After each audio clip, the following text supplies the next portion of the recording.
E aí, turminha, tudo bem? Tudo bem, gente? Professor Marcelo Januário, professor orientador de Educação Física, e vamos iniciar mais uma aulinha nossa. Vamos falar hoje sobre as lutas, tá? As lutas, elas são uma das nossas unidades temáticas do nosso currículo, norteado pela BNCC. BNCC é essa que é a Base Nacional Comum Curricular, ou seja, o que é aprendido aqui no município de Serquilho é aprendido no Sul, é aprendido no Norte e no Nordeste. Lógico, com suas características e particularidades. Pode ver o nosso objeto de conhecimento, por exemplo, lutas de contexto comunitário e regional. Por exemplo, aqui nós temos algumas lutas do nosso contexto. Pode ser que no Sul tenha outras, pode ser não tem, no Sul tem outras, no Norte tem outras, no Nordeste tem outras. Enfim, é utilizado nos currículos próprios ou as particularidades regionais, o que eu acho muito interessante, muito bacana da BNCC. E a nossa habilidade para ser trabalhada nessa aula é a habilidade número 15, que é identificar as características das lutas e reconhecer as diferenças entre lutas e brigas e as demais práticas corporais. Principalmente esse último ponto, reconhecer a diferença entre lutas e brigas.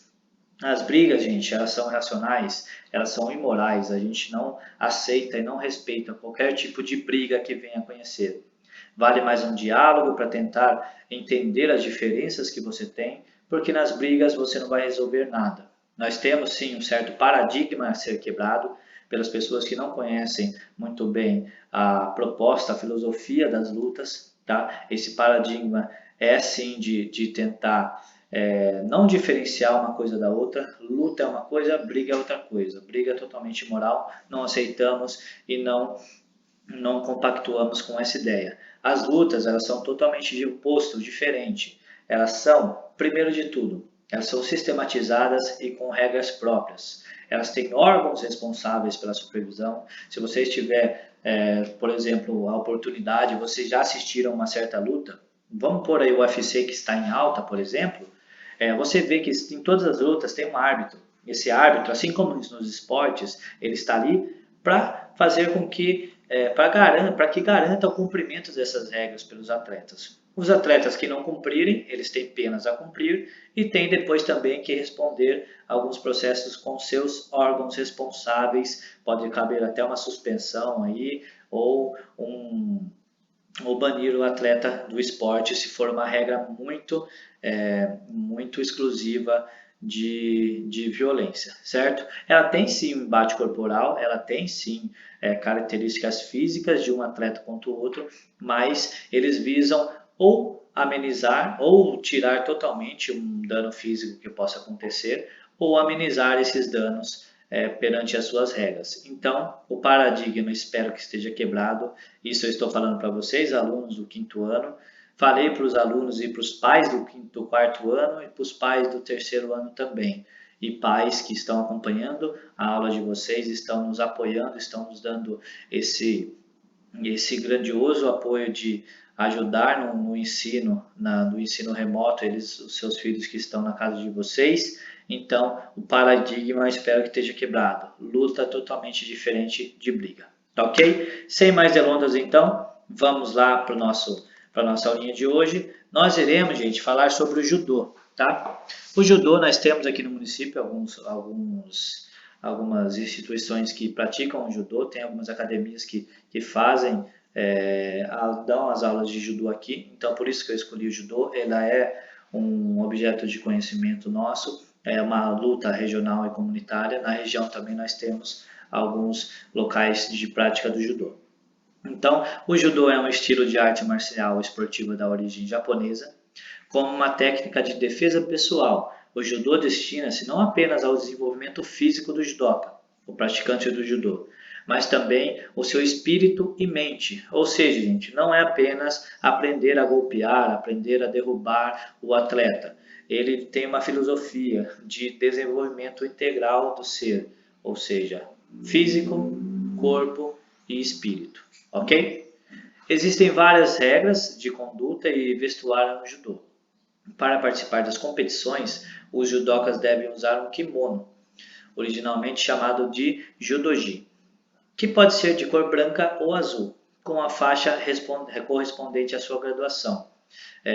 Então, numa competição, se você pegar, por exemplo, as Olimpíadas, que nós temos uma judoca que venceu e ganhou a medalha de ouro, atualmente é a Rafaela, nas Olimpíadas do Rio, ela sim, se você assistiu a luta dela, ou se você quiser assistir, procurar o vídeo dela na internet, você vai ver que tem um atleta com um kimono branco e um azul, certo?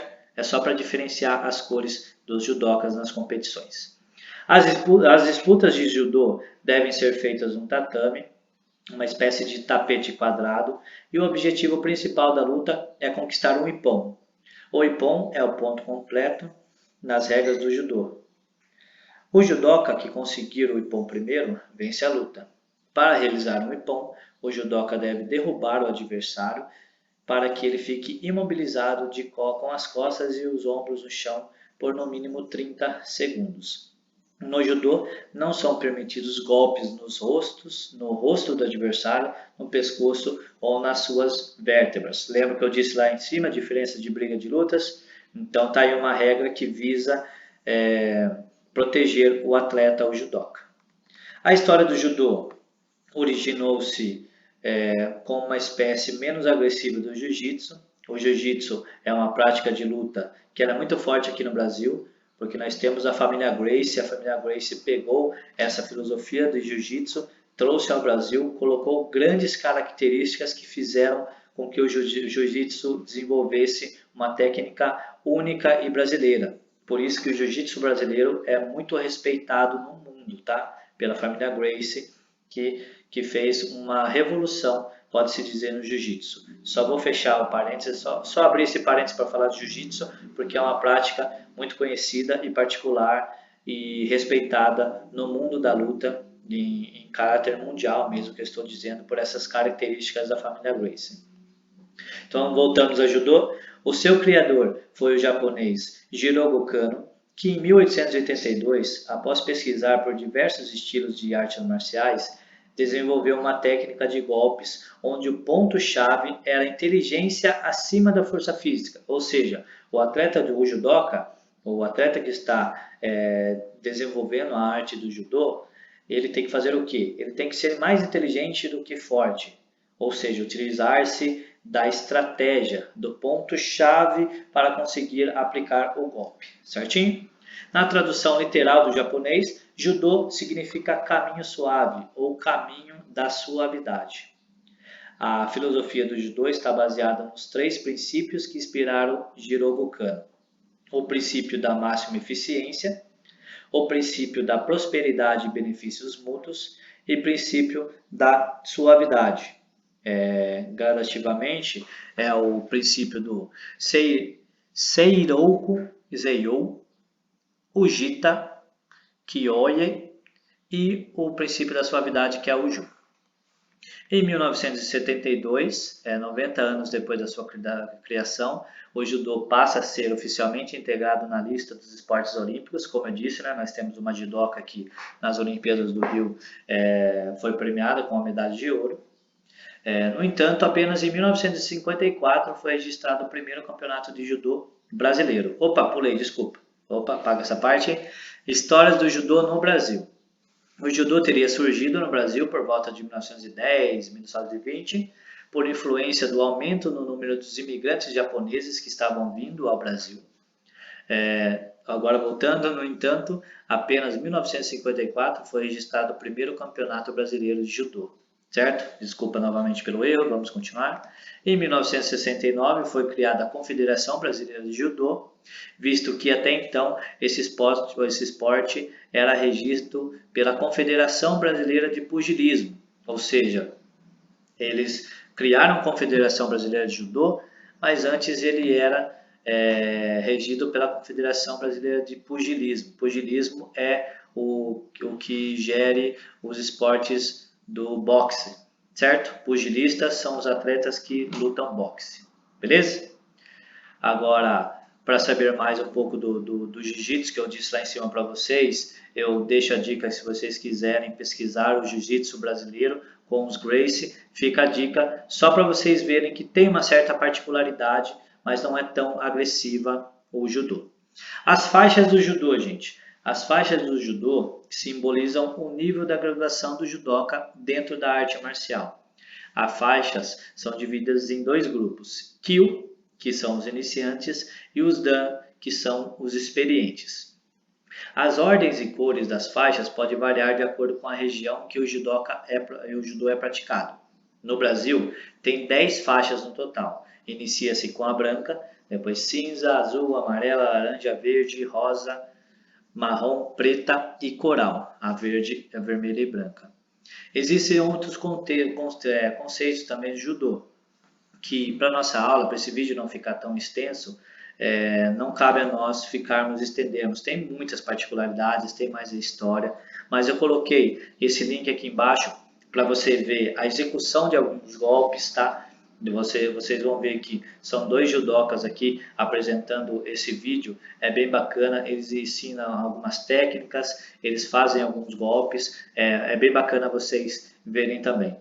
E se vocês quiserem pesquisar mais a fundo sobre a história do judô e sobre sua filosofia oriental, tudo que envolve o meio do judô, vocês também podem pesquisar, fiquem à vontade. Certinho? Vamos encerrando por aqui a nossa aula do quinto ano da nossa unidade temática de judô. Lembrando novamente, só para finalizar, paradigma quebrado, luta sistematizada com regras e pautadas no respeito mútuo.